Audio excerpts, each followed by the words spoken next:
कैसे हैं आप सब? आशा करती हूँ बहुत ही अच्छे होंगे। तो आज की हम पार्ट 5 वीडियो में यूनिट फर्स्ट इलेक्ट्रोस्टैटिक्स के नेक्स्ट टॉपिक के ऊपर वीडियो लाए हैं, जिसमें हमारा फर्स्ट टॉपिक है बच्चों इलेक्ट्रिक फील्ड। तो इलेक्ट्रिक फील्ड की डेफिनेशन देखते हैं क्या होती है ये।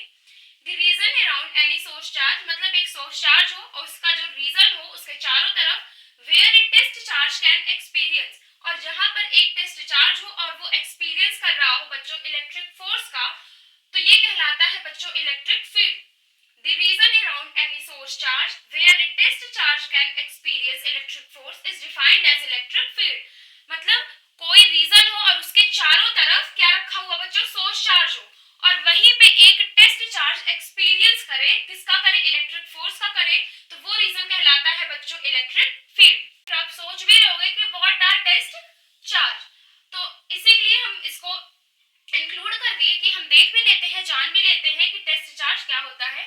ए charge having a small magnitude, मतलब जो टेस्ट चार्ज होगा उसका जो मैग्नीट्यूड होगा वो बहुत ही कम होगा, and almost negligible electric field strength, और इसकी जो भी इलेक्ट्रिक फील्ड होगी वो ना के बराबर होगी, such that it doesn't disturb the electric field, मतलब ये किसी भी इलेक्ट्रिक फील्ड को डिस्टर्ब नहीं कर सकती है ऑफ सोर्स चार्ज, मतलब ये किसी भी सोर्स चार्ज की इलेक्ट्रिक फील्ड को बिना डिस्टर्ब किए हुए वहां पे इसकी एनालिसिस कर सकती है। तो ये था बच्चों टेस्ट चार्ज। हमने पढ़ा इलेक्ट्रिक फील्ड क्या है, टेस्ट चार्ज क्या है। अब हम लोग को पढ़ना है इलेक्ट्रिक फील्ड का मैथमेटिकली एक्सप्लेनेशन क्या है, जो कि बहुत इंपॉर्टेंट है और बहुत ही इजी भी है। तो आइए देखते हैं। Electric field is defined as electric force per unit test charge, मतलब इलेक्ट्रिक फील्ड क्या है बच्चों, electric force per unit test charge. F by Q nought क्या कहलाएगा बच्चों, हमारा E कहलाएगा। तो आइए स्टार्ट करते हैं। एक इलेक्ट्रिक फोर्स कंसीडर करते हैं Q एंड Q नॉट के बीच में। यहाँ पे हम लोगों ने सोर्स चार्ज को Q से डिनोट किया है एंड टेस्ट चार्ज को Q नॉट से डिनोट किया है। तो जहाँ पे इलेक्ट्रिक फोर्स लगता है किन्हीं दो चार्जों के बीच में बच्चों, वहां पे आती है कूलॉम्स लॉ। कूलॉम्स लॉ होती है F is equal to K Q1 Q nought by R square, and R cap है हमारा बच्चों यूनिट वेक्टर, क्योंकि हम लोगों ने वेक्टर फॉर्म में लिखा है कूलॉम्स लॉ को।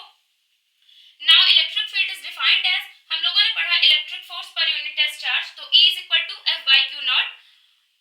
फोर्स को हम F से डिनोट करते हैं, टेस्ट चार्ज को हम लोगों ने यहाँ पे देखा Q नॉट से डिनोट किए हैं, तो F बाई Q नॉट लिखा। F की वैल्यू बच्चों यहाँ से हम पुट करेंगे K Q1 Q nought by R square, इतनी पुट की, यहाँ का Q नॉट ये लिख दिया गया है, एंड बच्चों R कैप क्या है, हमारा यूनिट वेक्टर है।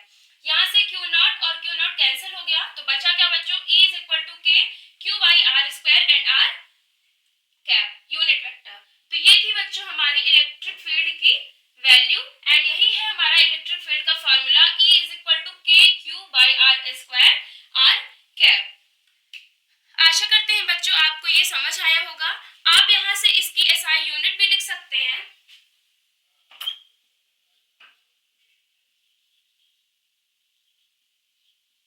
क्या होगी बच्चों इलेक्ट्रिक फील्ड की SI यूनिट? पहले तो हम फॉर्मूला लिख सकते हैं क्या, electric force per unit test charge, E is equal to electric force F by Q not.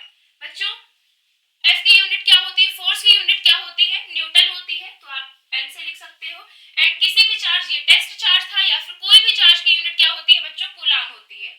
तो इलेक्ट्रिक फील्ड की यूनिट क्या आ गई बच्चों, न्यूटन पर कूलॉम, एंड यही थी इसकी SI यूनिट। यहाँ से आप इसकी डायमेंशनल वैल्यू भी लिख सकते हो। आशा करते हैं आपको ये वीडियो अच्छे से समझ आ गई होगी।